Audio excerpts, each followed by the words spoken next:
Hey, all, and welcome to an episode of the Student Loan Planner podcast. And we'll be posting on the Student Loan Planner YouTube channel. And I've got a really special guest for you today. I'm really excited. It's my guy, Stanley Tate. What's up, Stanley? How you doing? Chilling, travels good, man. How you feeling? That's good. What's your YouTube so people know that? Because they should subscribe to you too if they're on ours. Stanley Tater, YouTube. We're right there. We'll go ahead and put that in the probably captions down below, I would imagine. Yeah, we probably can put that in show notes too. So Stanley is one of my key guys that whenever something wild happens, with, something terrible with student loans, there's a small group of us that text each other and we're like, what the heck is this? Like what is going on with that? So like Stanley and I actually met in St. Louis back in the day when I was there. And we just happened to be kind of working. I think you're working out of that same building that I was Yeah, in, right? we were both working out of the same co-working facility over there in Central West End. We didn't Yeah. know it until we randomly bumped into each other. So Yeah, and we're like, I was like, "What do you work on?" He's like, "Student loans." I'm like, "Oh my gosh!" Like that's what I do. But Stanley's a lawyer, so Stanley, you often are taking on kind of cases, and even sometimes like adversarial kind of actions against like creditors and trying to negotiate things for those, right? So, but yeah, you help more exactly. with than just that. Yeah, exactly. So I started off as a consumer bankruptcy lawyer, and I realized we're not really solving student loan problems. So much like you, we offer one-on-one consultations, but then also we offer the done for you service on top of that. And then sometimes there is proactive litigation where you're suing a lender over a thing, but usually we're doing that inside bankruptcy, or then we're negotiating settlements for people outside of court, or then sometimes we are representing people who have been sued over their student loans and saying, okay, let's figure out how to handle this with a statute of limitations issue, something along those lines. Yeah, and I realized back in the day how complicated this stuff is because I remember like some person was in I think New York City or something, and it was somebody that worked in like the hospitality industry, and she hadn't made a payment in her student loans in many years or something, and like I checked with somebody, it was probably like Jay or Adam or somebody like that. I forget what the details were of the case, but it was basically kind of like they had passed a statute of limitations or something along those lines where they lived, and if she made a payment, it would like restart things. And so the people that had bought the loan from the other people that got rid of the loan were like desperately trying to get her to make a payment so they could restart the statute of limitations or something like that. I'm not a lawyer, right? But it was just so sneaky and so like, tricky. And I've heard all kinds of interesting conversations whenever we hang out at conferences with you guys where like people are like, you'll talk shop and you're like, why is this lender trying to get this client to do XYZ? And then somebody's like, do you know the statute in so and so state? Like, do you know that the lender is like not on gonna be able to get anything from this person, but like they want them to do XYZ so that they can restart all the litigation? It's like, oh my gosh, man. If you're in that situation, talk to your counsel, right? Yeah, no, it's amazing how complex it is because even with like a statute of limitations thing, people are like, oh, well, it's my contract or I live here. And it could be incredibly more complex. It could be where the contract was at. It could be the choice of law provision in the contract. It could be where you made your payments, or it really could just be I live in X state and this state says this rule, so that's what it is. But you don't know until you dig into it and you get all the facts, which is why like I find this work incredibly interesting because it's so complicated and it's so vast in like the things that you touch, right? Because as you know, a lot of times with our clients, we're not just solving a student loan problem for them. We're often helping them move on to another phase in life, whether that be a different career, whether it be buying a home, whether it be getting married or whatever. And so we get to touch on all these different things and have very real human connections with people, which is really cool because you help brilliant people who are absolutely befuddled by student loans. Well, I mean, like, yeah, like I like to think of us as like student loan plumbers. Like we fix really messy situations. You know what I mean? Like, Absolutely. stuff people don't want to be touching sometimes. But like let's talk about so kind of like to preview kind of what I was thinking about we talking today. So big kind of highlights of today I was going to hit up with you are PSLF battles. That's one topic one. Second is basically like the pay save forbearance mess and like when are gonna people have to deal with that and like what's gonna happen next with the transition with those plans into the RAP plan. I thought we'd talk a little bit of IDR recertification, and then if we still have time, I thought we would get into negotiated rulemaking a little bit to talk about what might be coming down the pipeline.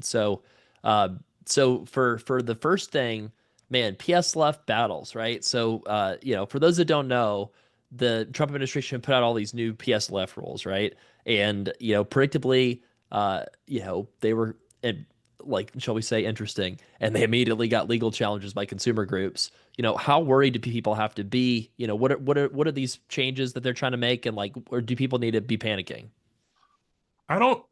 So I'm at my core, I'm not a panic person. So I don't lend myself towards that. And when I look at what's happened, we have this announcement from the education department, well, from the White House, then filtered down through the education department, that we want to get rid of these illegal nonprofits with substantially legal purpose, whatever that means to them, which really means you're doing something we don't like. Right. And now they're implementing it and they just come out and said, yep, we published a rule. I'm sorry, well, we posted a rule for review and it's going to go into effect next year. July. Right. How scared should someone be about this? And if you look at it from the impact it could have, which is, let's say Donald Trump and the education department look at California, the state, as an employer and says, you know what? No, we think this entire government is for a substantial legal purpose. And that could wipe out hundreds of thousands of people from PSLF. And it wouldn't get rid of their credit already accrued, but it will stop them from earning new credit at that employer. Wouldn't stop them from getting new credit at a different job, but then they would have to change jobs. And who wants to do that? So is that scary? Absolutely. But should I be panicking about that? I don't know. I don't know that I would be because I feel like with these lawsuits that have been filed now by three different organizations, we're going to see some pushback there and likely see that this will be declared an illegal act. Just because if we back up, PSLF was passed by a bipartisan effort without condition by Congress. Like, if you are a nonprofit, you qualify for this thing.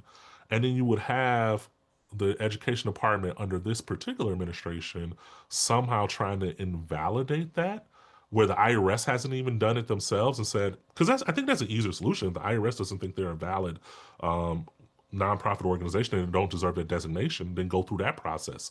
But instead, you want to try to backdoor your way through this regulation, which just doesn't feel right. And so that gives me like where I'm like not as panicked about it.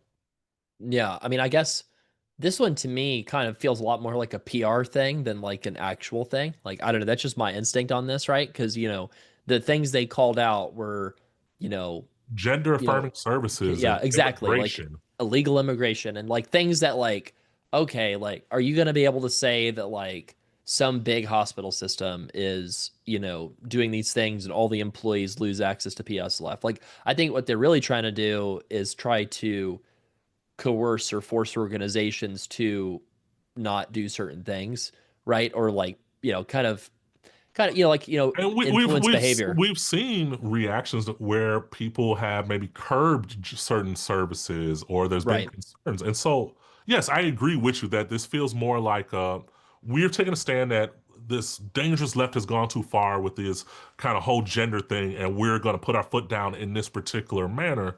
And it just it's one of those things where even if you look at what they're saying, the number of organizations they expect to be found to have engaged in substantial legal purpose was like less than two handfuls. And put in context, there's 1.8 million 501c3s registered in the United States. So that's just out of that particular group. Not is what you expect to find.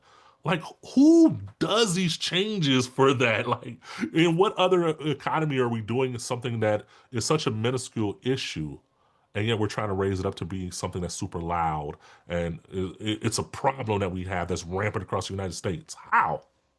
Well, yeah, and I think like so I guess some of this PSLF stuff that I would like to see is just more clarity on some of the rules that the Biden administration did around PSLF, like kind of in like 2023. So I guess the thing that I'm What do you thinking mean, like about. limited PSLF waiver and Yeah, well, or like weighted average credit, for example. Like if you right? consolidate, you're supposed to get weighted average credit on PSLF, and that's still currently the case. But in the weighted average consolidation rules for non-PSLF, that was in the save plan rule, wasn't it? So like theoretically, the PSLF credit, you're still getting that weighted average credit if you consolidate at the moment, I think. right? That's correct. So to back up for the audience, there are three different ways we use weighted average. One is weighted average for your interest rate when you consolidate. Then the Right. other is if you have existing PSLF credit on your loans and you consolidate those into a new loan, then you get the weighted average of credit on your existing loans brought into that new loan for PSLF credit. Then and that's under a different rule that was made. And then you have income driven repayment forgiveness credit weighted average. That was part of the SAVE plan rules, which would have given you a similar credit towards the 2025 year forgiveness if you consolidate it. It would not reset the clock. But that particular rule is caught in a SAVE plan injunction.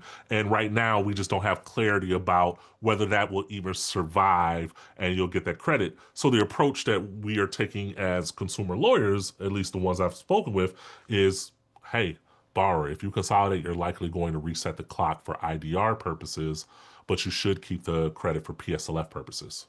Right, which I mean, a lot of people don't know for sure that they want to do PSLF. I mean, they think they do. Like, there's always like this little bit of doubt in their minds, right? Like, oh, I might go back to private sector or something like that. So, Right, and I mean, some of that doubt is also fed by just worry that the program itself will be there, right? And so they yeah. don't trust it, which is a strange place to be at because there's a lot of people who actually don't really have a choice that they have to pursue forgiveness just because their income kind of says that's the case. But just that lack of certainty that something that you are planning for will actually be there when you need it, it's really scary, can cause you just to throw your hands up and be like, I'm done. Well, here's a little bit of a hot take though. Like, I think it's more than that for in my mind. Like, I think a lot of people do PSLF because they think that they got to get a plan and that's their out. That's the path, right? And I'm Yeah. I'm thinking about this a little bit in terms of our physician clients because it's not, some people they if you want to be a social worker, you're probably working at a not-for-profit or government employer just period, right? But if you're a physician, for example, you have a choice. You can go not-for-profit, you can work in the private sector. And I think a lot of people assume wrongly that my only path out from this terrifying loan problem that I got is I got to go get PSLF at a nonprofit employer if that makes sense. So like I Well, think sometimes I people guess value it it too can. much. Yeah, I guess it can. But like for a high net worth, we're assuming that a doctor is going to be a high income individual, but that's not always true across kind of specialties. But if you're someone staring at 300, 400, $500,000 worth of debt, then PSLF makes a lot of sense as your way out, especially if you know your income is going to increase drastically once you hit your intending years. And so, yeah, it makes sense. But if you're someone who's like in a profession where, oh, I am a, I'm going to make $100,000 a year and I still owe $500,000 for my education, then maybe PSLF is the best way, or maybe income driven repayment actually works out as well too. It just takes 2.5 times longer or 2 times long, depending on the plan you're in. Well, yeah, I mean, like I'm thinking about like some people that are in primary care that like felt like they had to go upend their lives to go find a 10-year eligible employer Yeah. where like new IBR might be a viable option still, like going for the 20-year forgiveness, right? Like Well, so but who is that individual? How many, like, for that person? And because I imagine you're speaking to like a cohort of bars that fit that kind of profile. How much sure. do they typically owe, and like how much are they Yeah, typically earning? I mean, you might have somebody owing 400,000 that earns maybe 150 to 225, something like that. I mean, for the lower income primary care docs, Right. So they're but in a yeah, position where they owe 2.5, 3 times more than what they bring in on an annual basis. So their only clear path out is forgiveness they're through going for either, forgiveness either right, way. Yeah. PSLF or IDR. Yeah. And so do you need to actually upend your life to go to PSLF, to go to a public practice, or can you just stay private if you wanted to? You can, Sure. yeah. Yeah. Well, I mean, and that's what I'm saying. Like in terms of people, I think what I see every day is people have more options than they think they got. Like I think people, and I think that's exciting for people to know that you have choices in some of this. Like and I'll give you an example that most people have choices. Not everybody, I should say that. Some people do not have choices. They have limited options. But a lot of the people that listen to our show tend to be more of those like grad degree, professional degree holding folks that that Yeah. have higher than average incomes. I should acknowledge that. But I mean, I just to tell you one story like that really stands out to me. I remember talking to this dentist couple. They were going to get married. They tried to get that FQHC benefit, and to do that, like they got a job, but one of them had to go like 2 hours south one of them had to go 2 hours north, and they lived in the middle of their two practices, and they were driving through like sleet and ice and snow like half the year, doing this FQHC employer. And it's like, yo, did you realize that you could just go for forgiveness with like pay, and like you don't have to get PSLF? And it's like not that crazy, like it's not that dissimilar, and like you're driving this 2 hour drive for like not a lot of reason. And they were just like, so, like you hear a pin drop, and Yeah, so but that's but that's that what I that's what mean. it is, right? Because like it goes back to like why is there even a need for a you or for me in this space, right? Like because there's so many different rules and kind of so many different things, and it is necessarily a full-time job to understand all of those things to be able to balance out and then take those rules and apply them to your individual situation and your Yeah. goals and say what's right for you. And I imagine they talk to you and they're like, wait, I don't have to do this. I don't have to suffer through this. No, you don't have to do that at all. And that comes up time and time again where people have a belief of what their choices are, what their options are, that actually does not comport with reality. And that has been kind of like emphasized even more over the last 5 years with the number of changes that we've seen, that there's new information that's been put into the system and people aren't adapting to it. And then they're like, they missed out on the one-time account adjustment. They missed out on the limited PSLF waiver because they were operating with one set of belief that none of this stuff applies to me, so I'm just going to ignore it and I have to do it this way, which is sad, but I understand how people get there. Well, if I can take a little bit of a detour, here's a real interesting spicy question. Do you think with these new loan limits that there will be a place for people like you and me long term? Like let's just throw that out there, because I think it's really interesting what's happening, right? The loan limits are getting capped at 50K a year for professional school, 20,500 for grad school.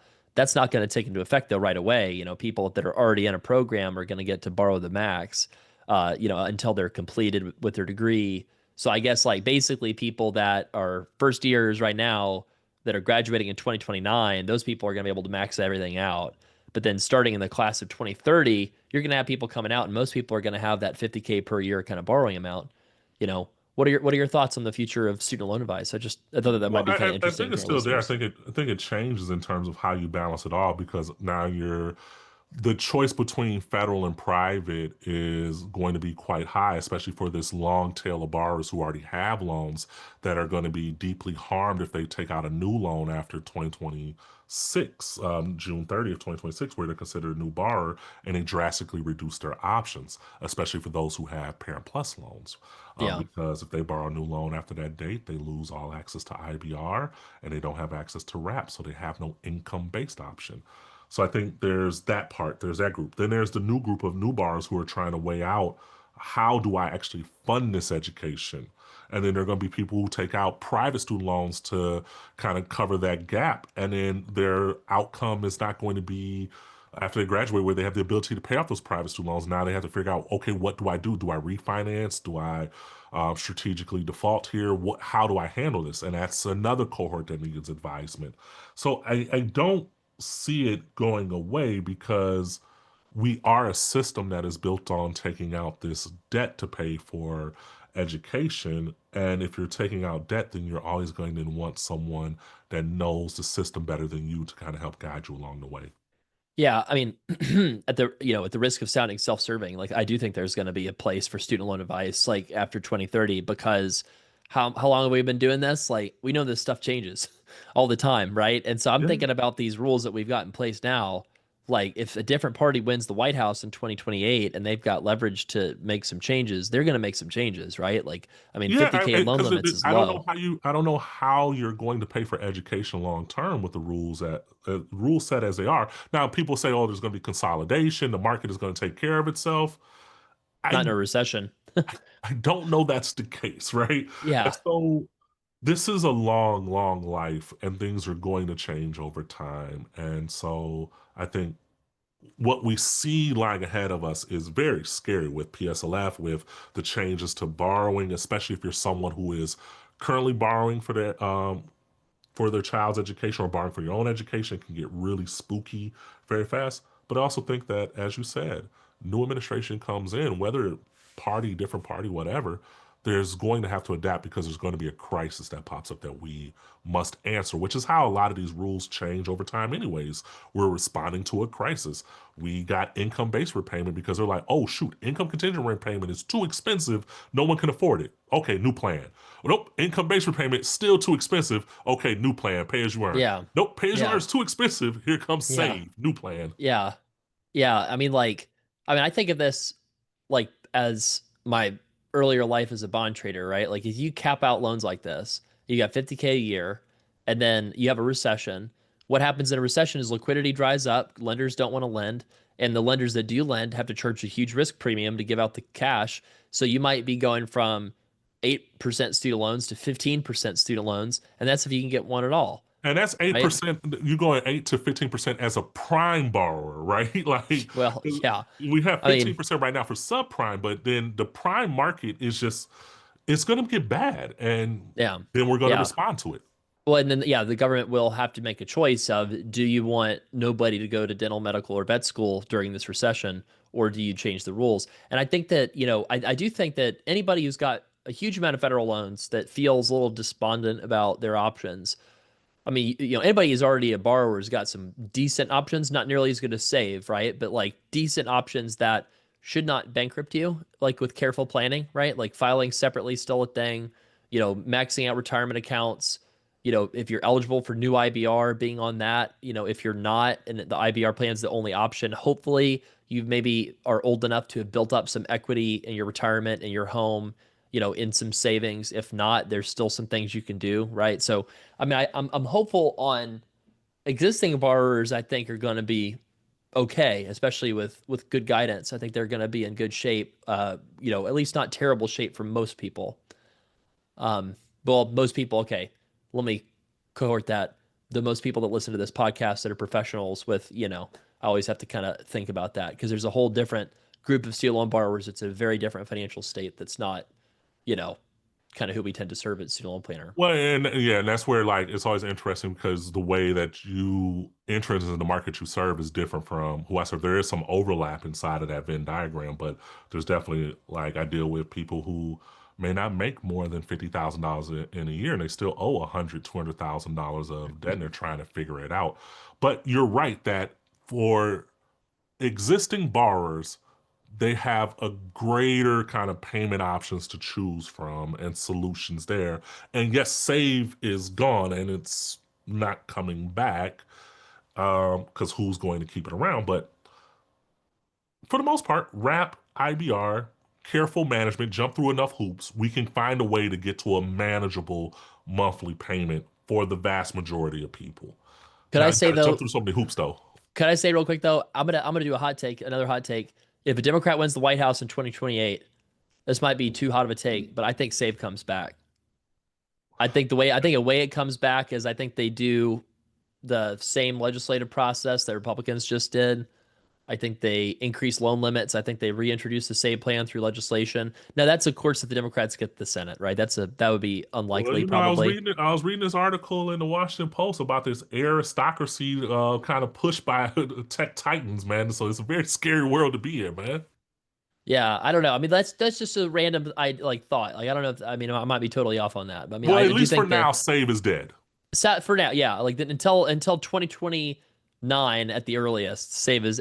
But I think it's to be fair, it's still dead if Republicans hold either the House or the Senate because they're not going to like change that legislation, which basically blocks Secretary of Education from coming out with these new plans, right? So I think that you can say that it's dead unless there's a Democratic sweep in 2028, which we've seen crazier things happen. I mean, I know people feel a little, on the Democratic side, probably feel a little bit despondent at the moment, but part of the pendulum swings, right? The student loan pendulum swings over time. And so I seriously doubt this set of rules is going to be the student loan set of rules that we're going to have for the next 10 No, years. I agree with you, but that's actually leads to an interesting thing because we wanted to pivot into kind of Save plan and Yeah.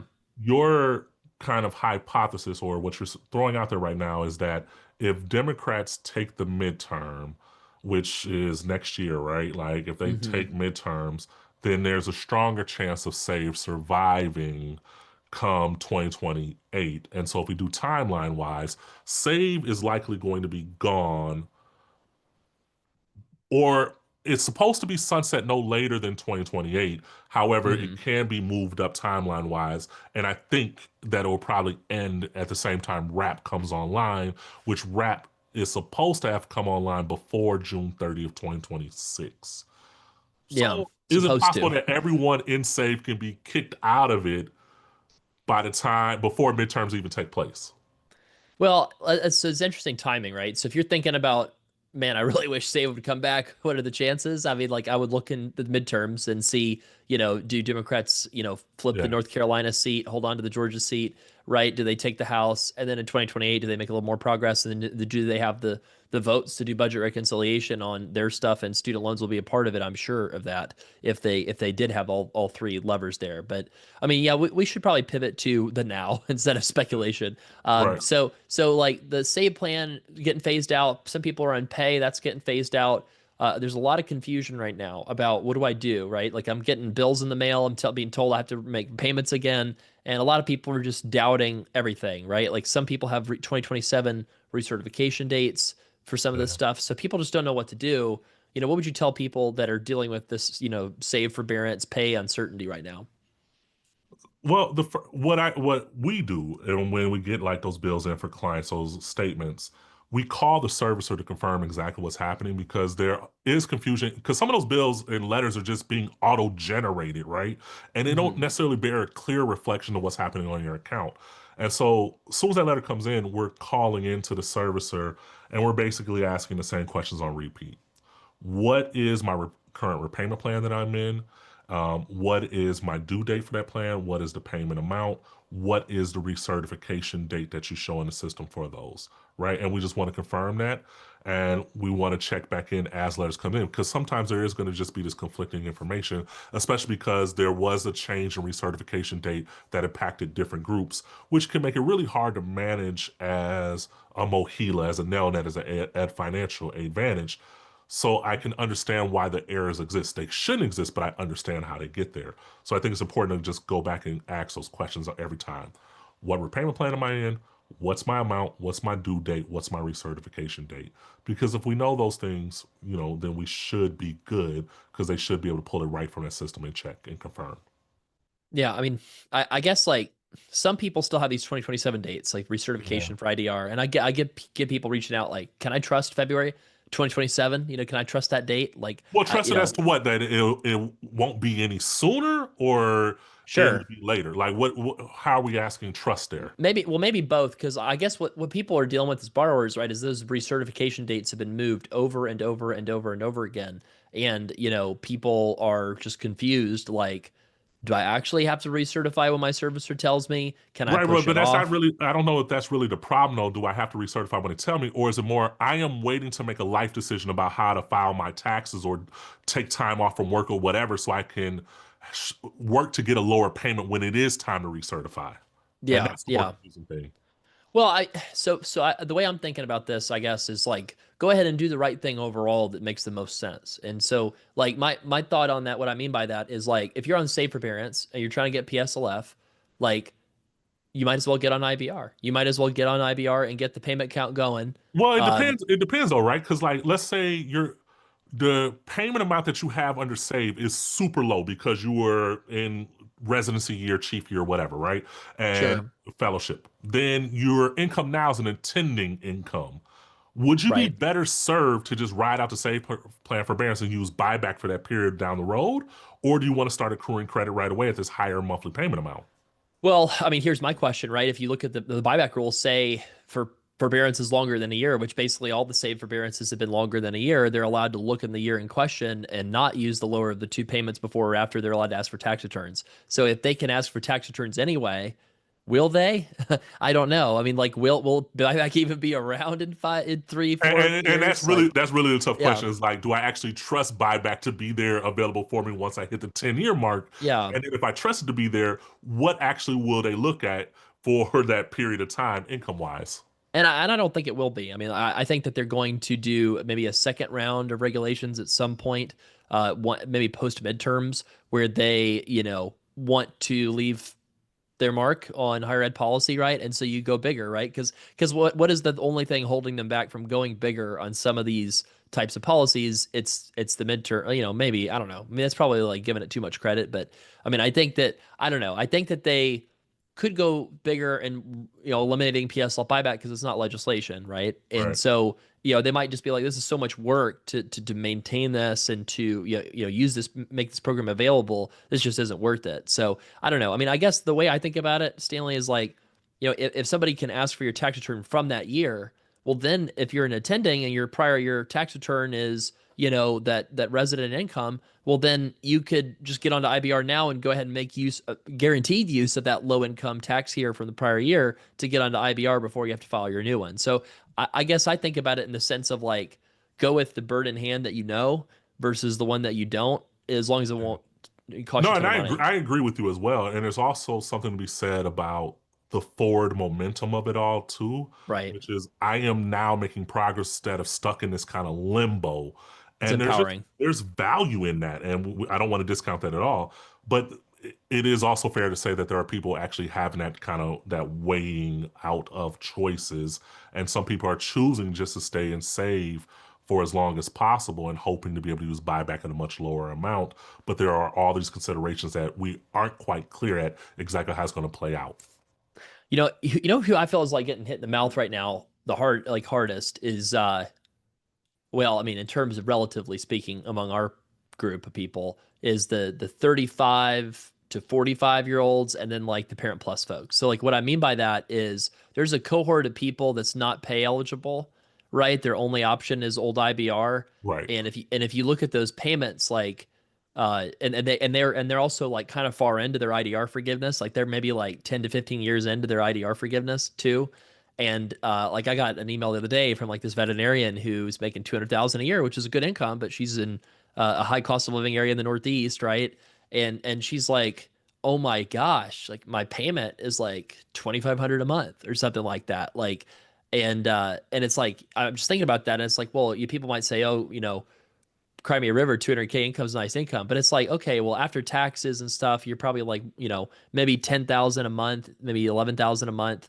And you've got your mortgage, which in a high cost of living area with high property taxes is probably four, right? And then you've got your car payment, your kids' nanny payment and stuff. And now you've got to pay almost 3 grand a month for student loans to keep your forgiveness clock running.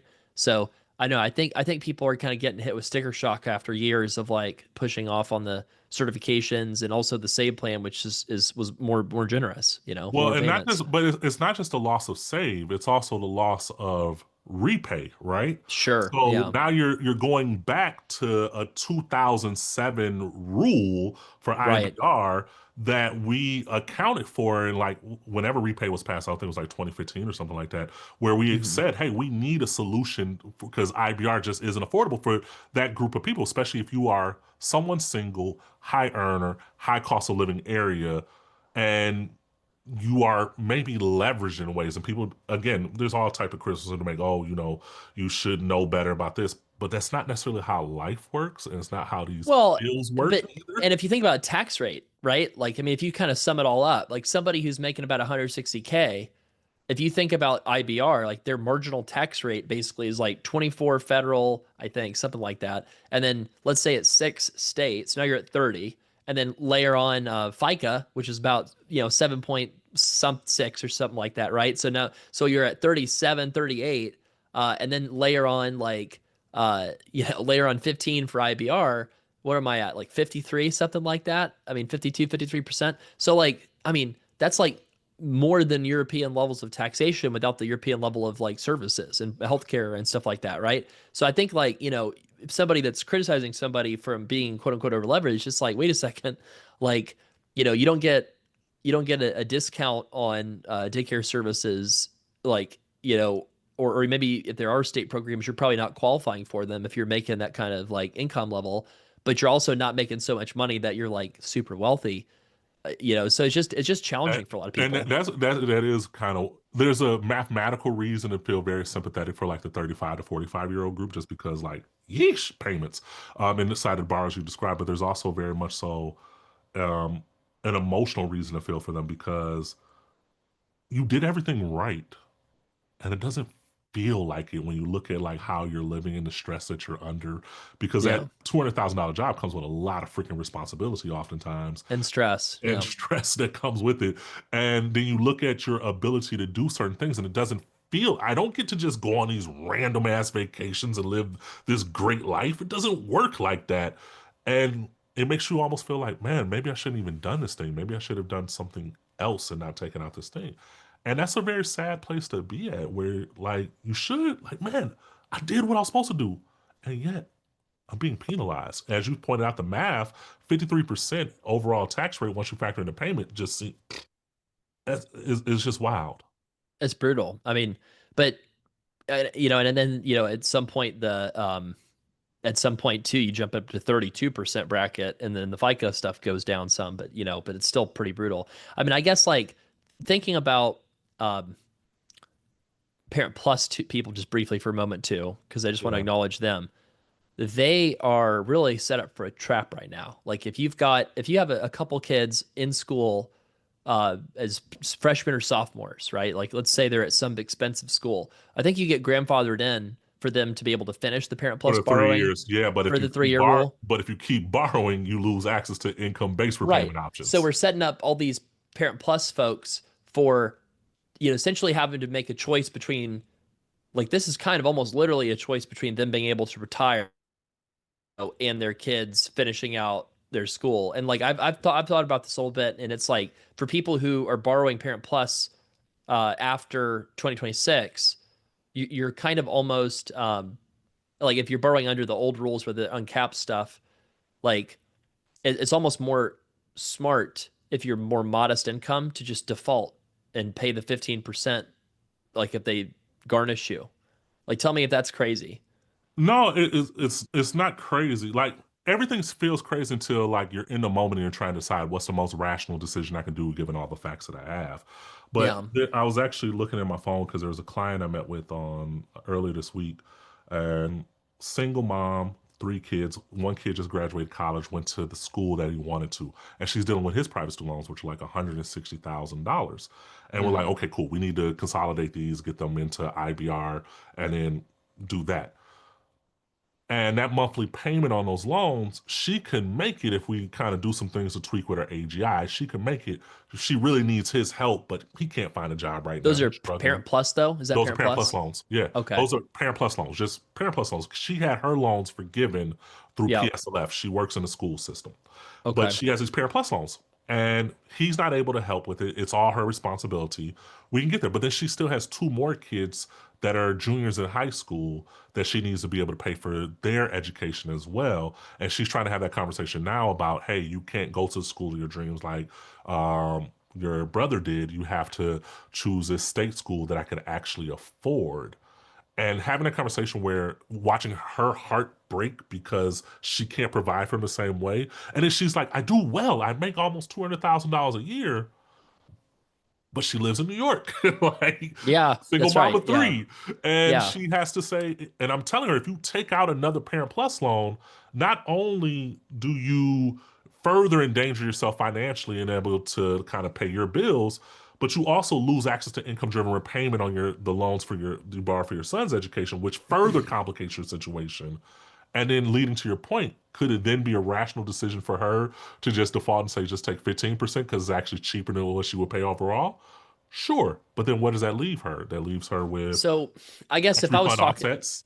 yeah, I Sucks. mean, if I'm talking to her, I think I like, I think I try to, so one of the one of the tricks I learned in counseling is like try to empower yourself and figure out a way to reframe things as things not happening to you, but like you having agency, even if it's not great choices, but at least you regain some control over the situation, right? Yeah. So I guess like one thought process on this for her would be like to say, well, let's apply all those same places anyway. All the schools you want to go to, there's nothing that says you can't apply to those schools. We just have to look at the reality of things before we sign on the dotted line. And then what you could do is you could become an aggressive negotiator with the and that might not work, right? But you could still do ask him for professional unless it's like unless it's like one of the schools that just doesn't negotiate at all. There's some of those, but most of those schools out there will offer some kind of like merit aid and discounted tuitions, like if you negotiate with their aid office and have aid offers you can leverage from other places that are like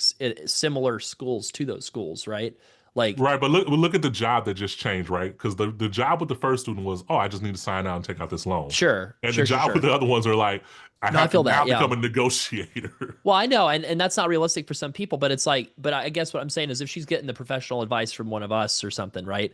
It's kind of like, like Ron Lieber has a good online course for like 100 something bucks that you can take to teach you how to negotiate with like the schools.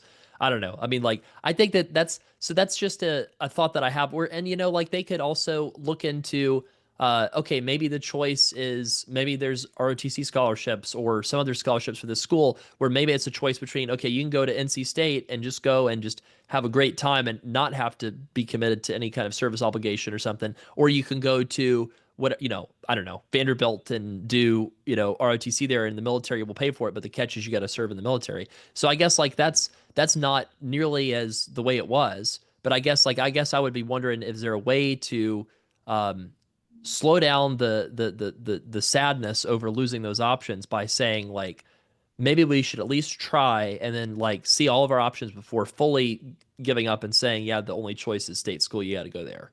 No, I don't know. absolutely. You're right to point out there are different ways to get to Damascus, right? We can take Yep. different roads to Yep. get there. It's just, but you have to first kind of deal with, oh shoot, the way I thought about it changed overnight. Now, No, you're arguably, right. it Yeah. should have changed because like Parent Plus loan system is kind of crazy when you think about it. We give out loans that have no kind of like association with the ability to pay it back. Yep. And so, yeah, I don't think that's a sustainable system. And Yeah. yet, it's something that did just change on the fly and change midstream for people as well. And Hmm. there's a kind of a part where we got to deal with that first, and then we can move into okay, now that we've did that, what are all our universal options here?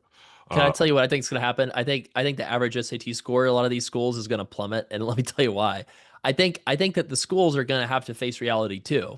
Like I think if the school can't put the parent in like unlimited parent plus loans, the school has got to decide like if we want to have we just a lower our student. standards and increase our Well, bottom I mean, enrollment. so what you could do is you could price discriminate more, right? And you could allow that single mom of three to get a better deal on tuition, but then accept a little bit more of a mix of full pay students off the wait list that normally wouldn't get in, that if their parents are willing to shell out full price, maybe that you make an exception, or maybe you expand your class size a little bit. Like I think universities are wanting to exist, right? They want to not close their doors, and I'm it's going to be so much dislocation in the marketplace the next couple of years because you're just going to have mass confusion, mass moves. There's going to be different universities trying out different things, and I guess I would wonder, like, if that same school that gave her the Parent Plus loan, the 160K, I seriously wonder if that school is going to face reality and say, and like that school might say, you know what, sorry, we just want full pay students, and we're just going to accept full pay students. Or the school could say, well, because we want to still have students from different socioeconomic backgrounds, like maybe we have to get a little bit more creative with how we price stuff. I don't know. Maybe I'm just full of it, but that's my wondering. I don't know. We need more University of Austin at Texas to pop up where no one pays for school. We all just fund it back in the future. Yeah, I don't know, man, but I don't know. It would be interesting to see. I mean, so I do think that a fair criticism of universities is that they haven't tried to be like as innovative as they could be in terms of like expanding access. Like, why does Harvard need to have 6,000 students or whatever number they have, right? Like, why does some of these schools have to try to reject so many people so they can have their hikes, low acceptance rate so they can show up high in the US news rankings or whatever, right? Like, so I kind of wonder if some of these caps, I mean, if there's any silver lining, I guess I hope that some of these more affordable programs would recognize that they have the capacity to serve more students affordably and that they would react to the demand by like doing that. But I don't know, that's maybe wishful thinking because, yeah. Grad Plus, it basically made it a revenue opportunity for all of these schools to open up and pop up, right? And Parent Plus made it a revenue opportunity to attract all these students from out of state that you could just load up with Parent Plus and get a bunch of money for the school. So I guess that's what I'm kind of wondering is like the schools, some of the schools are very much for profit motivated and they want to make money. And then some of the other schools are more like, bureaucracy motivated and like do whatever like the state rules or state tells them to do, right? So I don't know. It'd be interesting to see how it shakes out. Yeah, I mean, no matter what system you go into, there's going to be gamification of it to take advantage of those rules inside of it. So I want to be very clear. Like a lot of things that came through one big beautiful bill, even though they may have disastrous impacts on some group of people, something needs to change with this system. I Yeah. don't know if these were the right changes, but I don't know what the right answer is either, other than recognizing that higher education is a public utility that we all benefit from. And so we should all share the cost equally. And that is the right solution, in my opinion. But I don't see us ever getting there where we just say college is free for everyone. We struggle to say community college is free for people. Yeah, I mean, I think if I could have made one big change in the bill, it would have been higher loan limits for people that have financial need. Like, I get like you don't want to give guaranteed federal loans with interest subsidies to families that are wealthy, right? Like, but it would have been really nice to try to have like higher loan limits so that people from low income backgrounds can still access med Or school, vet either school, higher low dental school, et limits, or cetera. we actually increase those need-based Grants or grants, right? scholarships. Yeah, Which we haven't sure. done, and like Right. hasn't kept pace with it. So Right. we are going to see the loss of color and diversity in our classrooms unless something Right. changes moving forward. And I Right. don't know that that's good for our overall economy if that happens, where we see that type of attrition. Yeah. Well, I have to apologize to NYU because I said when they made their medical school free, I was like, man, what a dumb idea. Because like you can just get PSLF anyway, and like you're just throwing money away. But then look, they were smarter than me. They already projected that all this was going to happen. The PSLF was going to get capped, and now who's laughing, right? So I don't know. We'll probably see very limited growth of those kind of Well, programs. I You know what I want I mean? want to clear something up that you just said. You said PSLF is capped, and I don't want anybody freaking out. What do you mean by Well, PS? okay, yeah. The future of PSLF will have a basically long term, not anytime for people that are existing borrowers. Yeah, thanks for making me clarify. For future borrowers that have not borrowed yet, they're going to borrow after July 2026. They will have a borrowing limit of 50,000 per year over 4 years for like med school. That's 200K plus accrued interest. So that just means that the max value of PSLF because of loan caps is just going to have a max potential benefit based off of like the amount of loans you can take out isn't unlimited anymore. So that's what I meant. Thank you for clarifying that. No, absolutely. We don't want to I freak can just people see the out. comments coming right Oh, away. Like, oh, bleep! Travis just said PS11. Oh my gosh, yeah. like, dude. But so one more thought, one more thing. So they're doing negotiated rulemaking right now. They're coming out with some new regulations. They're thinking about it. They're trying to clarify some things in the one big beautiful bill. Is there anything you're concerned about with those regulations, or anything you're kind of monitoring that you want people to be aware of? No, not as of yet. Actually, like what I am waiting for is to see more clarification about how we're going to handle family size and marital filing status for wrap borrowers. Just Yep. because it's unclear, is it just going to be dependents claimed on tax return, or we're going to have a much more expansive view of family size? Because we have these dynamic families that don't necessarily always correspond with who I'm claiming on my taxes. And so that additional credit for family size can really be helpful for people in lowering the monthly payment, especially under IBR, for that category. And then how we're going to handle married borrowers who both have student loans but file separately. How are their payments going to be calculated? So that's what I'm really interested to see exactly how that plays out. There hasn't been much talk about that. It's really been about PSLF so far, but that's what I'm really interested in. Yeah, man, it's gonna be interesting to see all the stuff fill in. I mean, I guess I'm kind of surprised. Like, it seems like they're taking some of the more think tank, like maybe like center think tanks, like points into view on these negotiated rulemaking. Like, there's a person that has proposed a more reasonable definition for loan limits that would include like PA programs and NP Yeah. programs and the 50K max loan limits instead of the 20,000 a year. So I mean, that's kind of cool when you accept kind of were thinking something was not going to be very generous and it ends up being a little bit more generous. So that was good to see. So I'm hopeful for negotiated rulemaking that like those rules that when they get published won't be crazy, won't have too much to update people on. No, I mean it's dramatic, and there was all this like rap is bad, rap is bad, rap is bad. But I think as we've slowly gotten into it, like okay, it's not terrible, and there's actually some huge benefits for people under the right scenarios. But we still need more information to properly weigh out what the right choice for a borrower would be in the long term. I think what is interesting is right now in the rulemaking, it appears that you can enroll in RAP, get credit for the time in RAP, and then go back to IBR and use that credit towards your forgiveness path, which is interesting to me because RAP comes with this benefit of the interest subsidy and the waiver.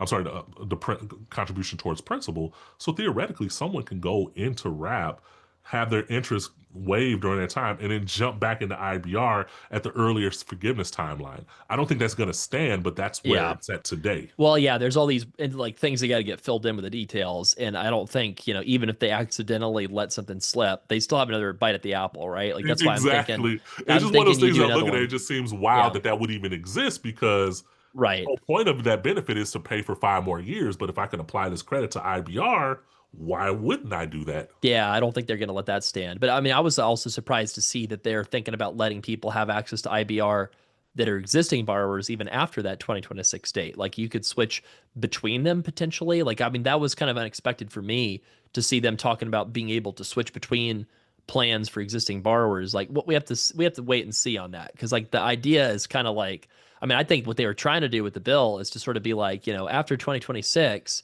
everybody's locked in, wrap or That was the bust. talk. Like, That was the talking points, right? yeah, yeah, that was the talking point. So, but we have to actually see that's why you can't just trust the talking points. You actually have to read the regulations, see what the regs say, and the regs when they're not matching the talking points, you got to go with what the regs say because that's what the regs will say, and Yeah, that's what and the rules are.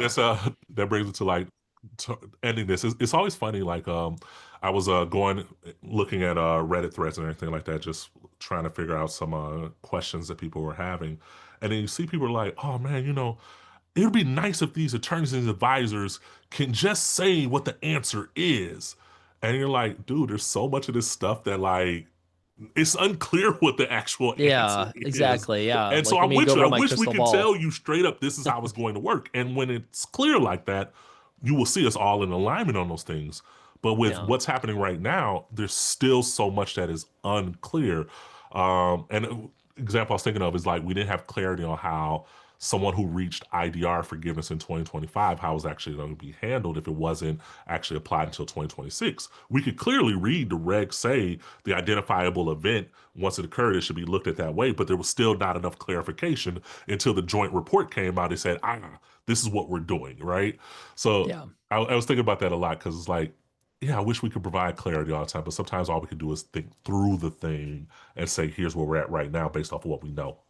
Well, and like all this stuff goes into effect, a lot of it July 2026, and then the you can't switch into the pay plan I think after July 2027, and then like there's some stuff that goes into effect like 2028, where and then 2029, like and then but then like the people who are going to be most impacted by these loan caps are going to be graduating into a world where we might have a different well we might have a different president. We will have a different president. Even President Trump has said he's not running for a third term. LOL. But like, I mean, but I mean, But like, then he it answer might. to that point, it's Yeah, like, what does running mean? I never said I wouldn't sure, just sure. stay. Well, but what I meant is just, you might have a Democratic president, you might have Republican, but who knows, right? Who knows what the future holds? But we can think about the past. It's not a guarantee of the future, but it's probably likely that the past in some ways might repeat itself at some point, right? Which is more generous loan rules might happen again at some point. The only thing we know is that these loan rules are going to be in place until the end of the Trump administration. We know that. So, Exactly. well, it's excellent having you on, Stanley. It's such a treat every time. What again is the spot for them to follow your top spot you want them to follow? Man, they could just come over to the YouTube channel, catch us there, or come over to tadsq.com and sign up for the newsletter. We'll be sure to give them all the information they need there. Yeah, Travis, absolute pleasure. It's always cool because you come at this from a totally different mindset than I do and different serving a yeah. different audience. So I really appreciate how you think about things. Well, I'm that's still that's why that's why it's like the more the merrier, right? Yeah, because it's like you approach it from that more lawyer like detailed rule knowledge, and I tend to approach it a little bit more from that math financial planning kind of lens, and a little bit more niche audience, right? Like people that we're serving that are a little bit different. yeah. The professional borrowers with the six-figure balances, but there's so many people out there that need help. It's going to be a lot to help them, and so we need as many people like us, hopefully, out there helping people as possible for the changes that are coming Yeah, down. bro. I'm taking away that 53% math that you were doing once you factor in the student loan payment as part of like a tax payment as well. I hadn't thought about it in like just like that, so I appreciate that. Yeah. Well, Stanley, thanks so much. And everybody, thank you for listening to Student Loan Planner Podcast. And I hope you have a great rest of your week.